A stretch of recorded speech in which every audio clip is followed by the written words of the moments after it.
Welcome back, troops, to Let's Tab 59. So, another airgun review. Now, I'm very pleased, very grateful, and very lucky to have received this from Brocock and Tony Belas. Fantastic. It's the second one I've had from BRK. The previous video, I did one on the BRK Ghost in 2.2. Fantastic bit of kit. And this is the second one. Now, the Ghost, when Tony sent it to me, he was interested in me looking at it because it's a bullpup, and then similarities with the L85, A1, A2, A3, the SA80. When he sent me this one, he said there could be a bit of a similarity with the USA M4, the United States Army rifle, the M4 carbine. And we'll get into that, so we'll have a look at it. So, what have we got? This one's in 177, by the way. So a quick look at the description of it. So starting at the back here, you've got this butt, and I suppose this is the section really that lends itself to the M4. Anyone that's used the M4 or even seen the M4 will know that. So let's have a look at the butt. The first thing is, with this butt, it's a bit like the AR butt. It is an AR butt basically, isn't it? Just under here, you've got a little catch, and if you push that up, you can slide the buttstock right up tight to the rifle and shorten the length. Now I'm tall, so I need it fully back, but you just lift it up, you can get, as you can see there, it clicks into a few settings. That's fully extended, that's where I need it. The other great feature about this is just on the top here, there's a little hinge. It's hinged on this side of the rifle. And if you press down on this, keep it nice and straight, it folds the stock away like that. Isn't that cool? I don't know what I'd do. I don't think you could fire it like that. It'd be quite interesting to see if you could. Obviously, to extend it again, just push down on that clip and fold it back out. Now, the great thing about that, folding it down, is certainly for me, as doing a bit of pest control, is the chute I've got is very close to my home. I don't need to use my car. I can walk up the road. Now, the rifles that I use are obviously a lot longer than this, and they don't collapse down in any way. And with moderators fitted on the end of that, quite long. So I have to put that in a soft case, and I put it over my shoulder and walk up the road. And that's perfectly legal. The rifle's not loaded, and it's completely concealed in its case.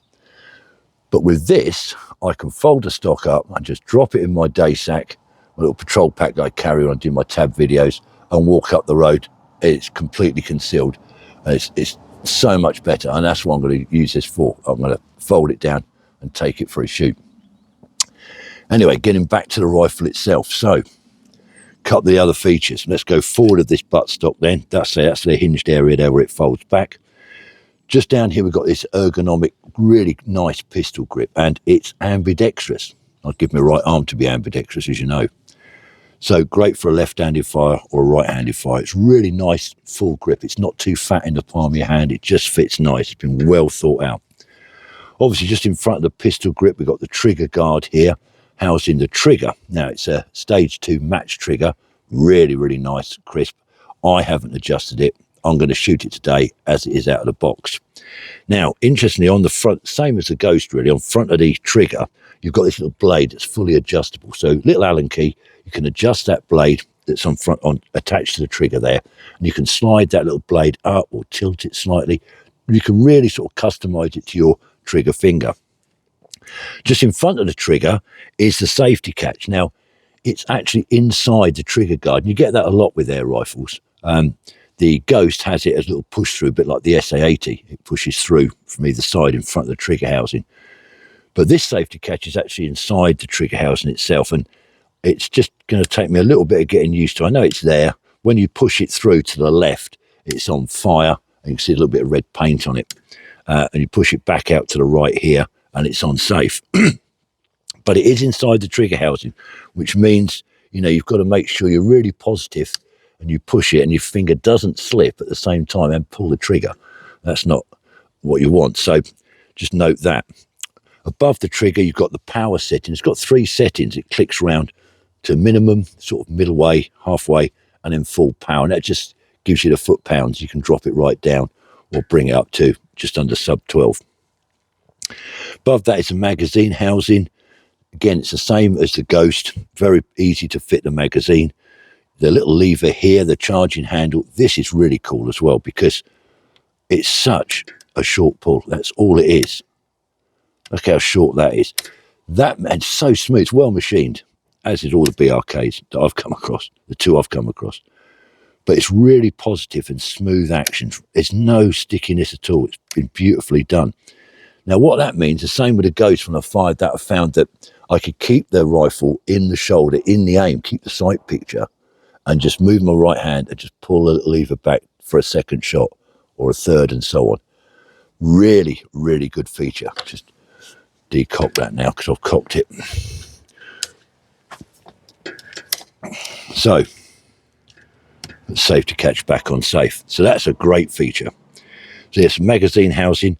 Above that, obviously, you've got the Picatinny rail, the same as the Ghost. It's fitted on there, which takes the scope really well. And this is another MTC scope. The Ghost had one too. I really like the one on the Ghost. This one looks equally as good. It's a 4:16 magnification by 44 objective lens. Focus ring at the back, zoom ring just in front of that. I've turned it down. I'll shoot at 25 meters again today, so I need it about 4 or 5 magnification for that. You've got your windage turret on the right, elevation turret on top as normal, and then on the left-hand side, you've got the parallax adjuster, which is very good too. So a fantastic scope, looks really crisp and clear. Now, in front of that, you've got 2 gauges. One is showing you how much air you've got in the bottle itself when you charge it, and the other one really is like a regulator. And so every time, that gives you consistency. So it allows the same amount of air each time when you fire the rifle. So that's a really cool subject, a really cool feature too. So in front of the handguard there, you've got the 300cc compressed air PCP bottle.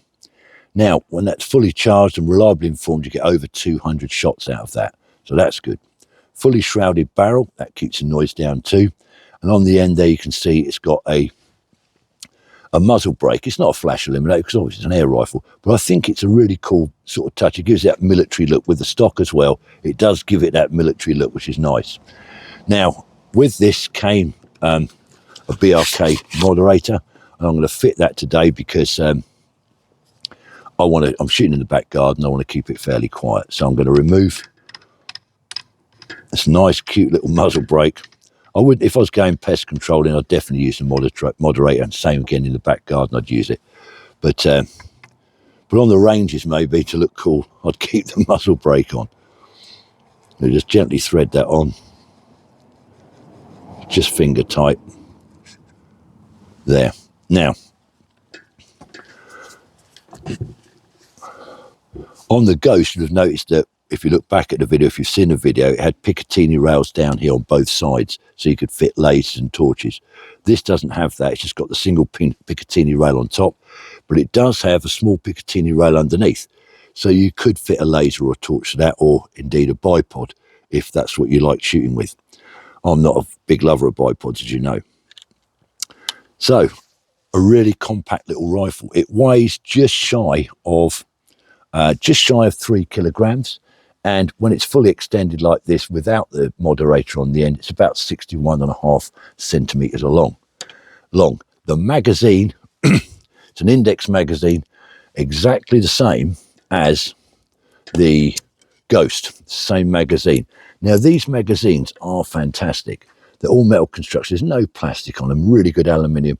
Great little gate on the front. And as before, you just simply lift that little gate up at the top there, and there's the drum. You spin it round with your fingers fully clockwise till it stops,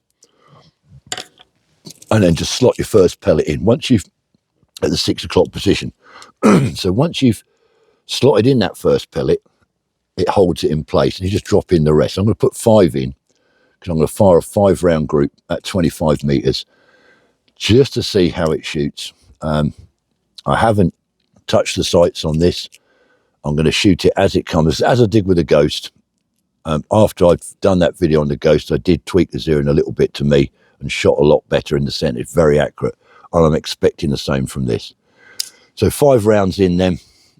Now, what I'm going to be firing at today at 25 meters is the good old Many of you ex-army veteran snipers will remember this, the Hun's Head. It's a smaller version of it for air rifles, but it's basically the same picture.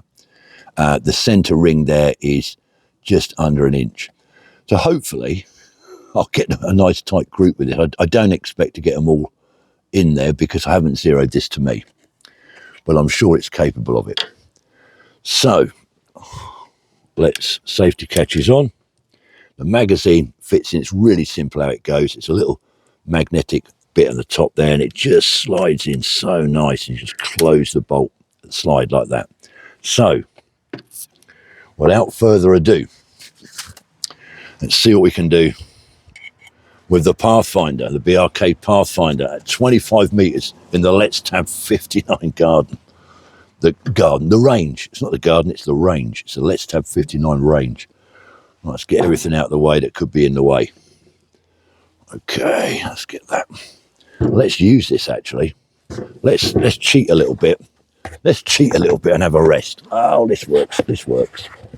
Now let's have a look. I need to get a little bit of. Okay, I need a parallax just to tweak the parallax a little bit. Ooh. Well, that's better. Okay. So 5 rounds at the Hun's Head.